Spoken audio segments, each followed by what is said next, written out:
Многие эксперты считают, что корень всех проблем на сегодняшнем Северном Кавказе, корень проблем радикализации, распространения идей экстремизма в социально-экономических причинах. И что если дать работу, если стабилизировать экономическую ситуацию, молодежь перестанет радикализироваться и перестанет уходить в леса и пополнять ряды боевиков. На мой взгляд, проблема намного сложнее. Ребята уходят в лес не за экономической стабильностью, и не за экономическим процветанием, и не за стабильной зарплатой, и не за акциями Газпрома. Да? Ребята уходят в лес совершенно по другим причинам, причем уходят из предельно обеспеченных и состоявшихся семей. Проблема намного глубже, чем просто социальная или экономическая неустроенность. На мой взгляд, сегодня мы после краха прежнего общего дома, общего мира советского, страна не смогла предложить народам, населяющим ее, какую-то объединяющую платформу, идеологическую, культурную, смысловую, цивилизационную, для чего мы вообще должны вместе находиться. И сегодня я наблюдаю все большее расхождение такой культурно-цивилизационных плит. Да, кавказская плита, так скажем, культурная, все больше отходит от русскоязычной плиты, а русская, наоборот, отходит от кавказской. Происходит опасное уже, катастрофическое просто по своим последствиям размежевание прежнего единого мира и единого пространства. И в это же время я наблюдаю на Кавказе то, что я называю консервативной революцией в среде молодежи. Молодежь восстает против своих отцов. Против отцов, которые получили советское образование, против отцов, которые стали, так скажем, светской интеллигенцией Кавказа. Молодежь выбирает совершенно другой путь. Пускай это не критическая масса молодежи, но она самая активная. Молодежь выбирает путь все большего возврата даже не к самим кавказским обычаям, даже не к самому кавказскому традиционному образу жизни. Потому что тот же самый Рамзан Кадыров, который делает ставку на традиционные ценности, традиционные институты, тейповые институты, на адатную основу, так скажем, чеченского общества, на кадирийский тарикат, даже он не в силах удержать молодежь, потому что она все больше уходит совершенно к другим персонажам. Сегодня Кавказ попадает под влияние глобальных процессов, которые протекают по всему миру. Ну, кто-то называет это возрождение ислама, кто-то называет военно-политической, социальной мобилизацией исламского мира. Но я хочу напомнить одну вещь, что прежняя Кавказская война XIX века протекала на общем фоне упадка исламской цивилизации. Когда исламский мир клонился к своему закату, и это все закончилось распадом халифата и отменой халифата в 1924 году. Сегодня же мир переживает бурное исламское возрождение. И это касается не только Кавказа и России, это касается Нью-Йорка, Лондона, Парижа, это касается стран Ближнего Востока, Турции.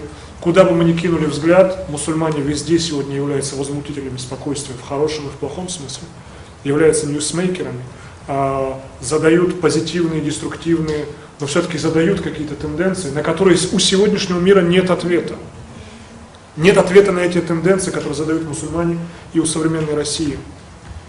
И все это дело очень плохо закончится, если сегодня политическая элита, интеллектуальная элита не выработает волю какую-то некую общую, не консолидирует эту волю и не начнет в спешном порядке растить новую интеллектуальную элиту, которая может ставить очень смелые вопросы, искать на них оригинальные ответы, нестандартные.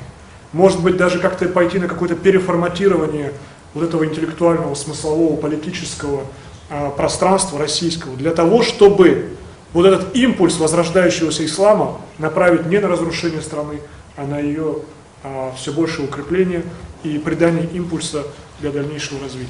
В стране нет некой общей социокультурной идентификации. В принципе, Северный Кавказ сейчас выпадает из какой-то понятийной картины мира, и в ней остаются какие-то только негативные моменты, связанные с Северным Кавказом. Существуют лакуны, вот эти дыры, которые, как правило, заполняются стереотипами или предубеждениями. Все остальные аспекты как-то особо и не освещаются. Отсутствие идентичности, оно зачастую порождает инкультуративный шок, который возникает при столкновении культур внутри одной страны. И, как вы понимаете, этот инкультуративный шок, он в дальнейшем порождает ряд конфликтов.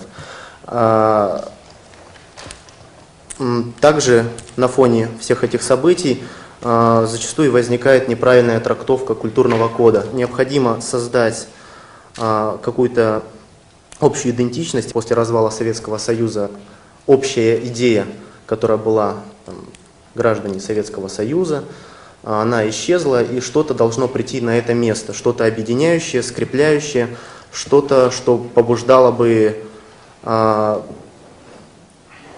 все народности, абсолютно невзирая на противоречия, жить в согласии, в мире, не конфликтовать. А если и возникают какие-то конфликты, то делать так, как это делают за рубежом, где к конфликту стараются относиться как к какому-то позитивному явлению и искать какие-то конструктивные решения для его решения.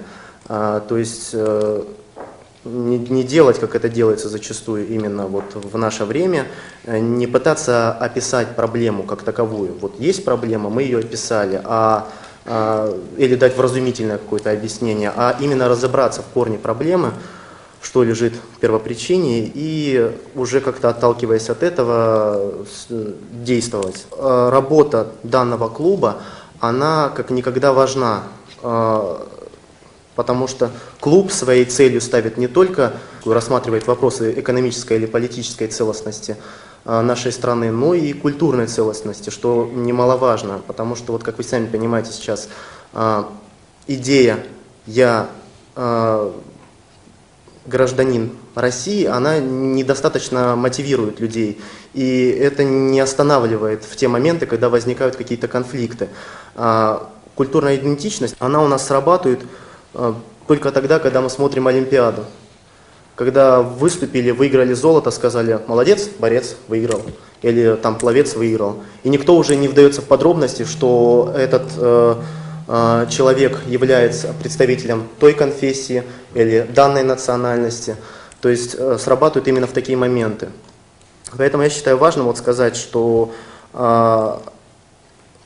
требуется сейчас очень глубинный анализ данной проблематики именно, и в дальнейшем уже предпринимание ряда мер для того, чтобы можно было создать что-то, что скрепляло бы и объединяло бы всех граждан Российской Федерации, независимо от того, к какой этнической группе они относятся или к какой конфессии они принадлежат. Я все-таки не побоюсь сказать, что на Кавказе идет уже давно и продолжается, она не останавливалась ни на один день, война. Как бы надо называть вещи своими именами. Если мы говорим, что там происходит война, то, наверное, правильнее было бы говорить тогда о том, какие процессы, какие идеи, сначала какие идеи должны быть порождены и каким процессом эти идеи должны вести, к процессам, связанным с умиротворением Кавказа. То есть я думаю, что мы еще находимся в этой фазе, да, то есть в этой фазе как бы истории сегодня по отношению к Кавказу. Сегодня Кавказ и Россия дрейфуют в разные стороны. То есть и вплоть до того, что это проявляется сегодня, об этом пока нигде не говорится. Страшно, конечно, что об этом молчим, об этом молчит, за редким исключением нескольких там интернет-источников популярных, молчит телевизор. Об этом надо говорить, это надо делать предметом обсуждения. И, наверное, чем больше таких инициатив, как вот как этот круглый стол, как этот клуб, как вот другие будет развиваться, тем лучше. Скажу, что хорошо, что говорим уже мы в этом составе, потому что, например, накануне там первой чеченской кампании тогда даже не было попытки осмысления всех этих процессов. Шло все лавинообразно и привело как бы вот к этому нарыву, да. Сегодня мы немножко в другой ситуации, но война, повторяю, война не закончена, люди гибнут, кровь льется, и поэтому нужно думать о процессе умиротворения, прежде всего, сейчас. 20 вот этих последних лет, ну, как бы там начнем с 90-х, да, вот с начала 90-х, процессы эти все там на Кавказе начались в конце 80-х, начале 90-х, начиная с Карабахского конфликта, там Закавказье полыхнуло, да, перекинулось Осетино-Ингушский конфликт, помним хорошо эти все пригорные районы, да, там в Осетии, Ингушетии. пригородный район, потом Чечня и так далее, да.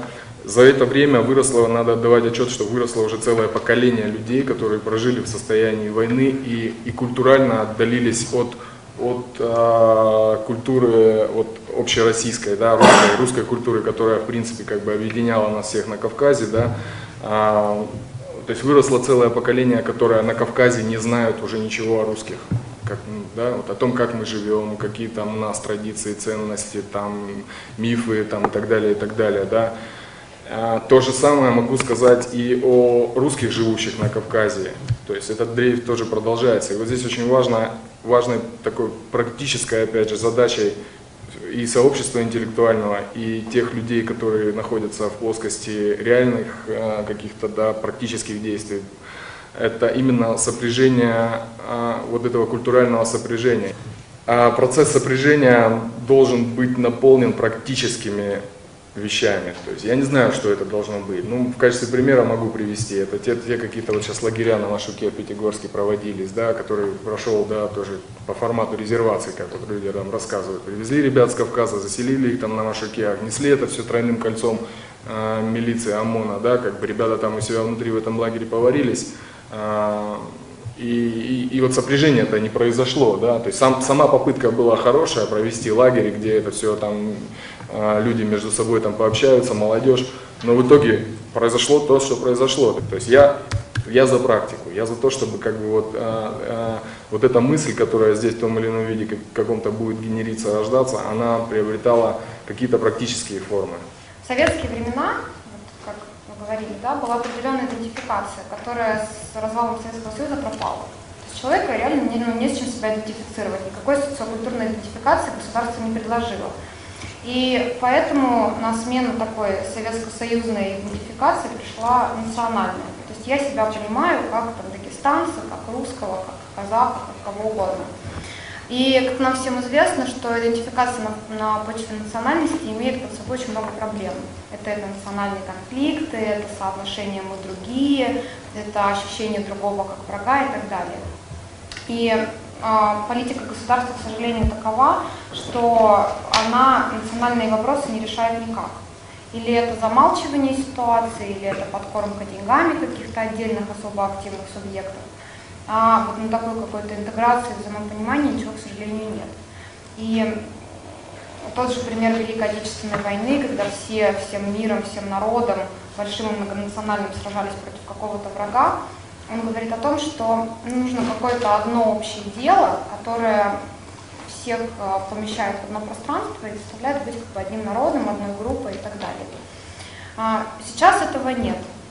И вот миссия дружбы, у нее есть 3 задачи основные. Первое – это помощь другим народам и странам в понимании России, российской культуры и российской ментальности и так далее. Вторая основная задача – это помощь России в понимании других. Мы несовершенны, мы знаем, что мы ничего не знаем о других, грубо говоря. И третье – это помощь специалистами, кадрами для решения каких-то внутренних задач, которые некоторые народы или страны решить не могут. Мне кажется, такие инициативы гражданские, их нет. Потому что в нашем государстве реально этого нет. Когда-то в США была такая знаменитая организация «Корпус мира», которая отовсюду повыгоняли за разведсоставляющую. В России таких инициатив нет. Их нужно создавать все вместе. Мне кажется, для того, чтобы вот решить вот эти кавказские вопросы, непонимания, за это нужно браться всем вместе. То есть это может стать как раз-таки таким общим делом, где все назад отодвинем свои национальные идентичности и возьмемся за создание чего-то большого и крепкого. Ну, как-то так.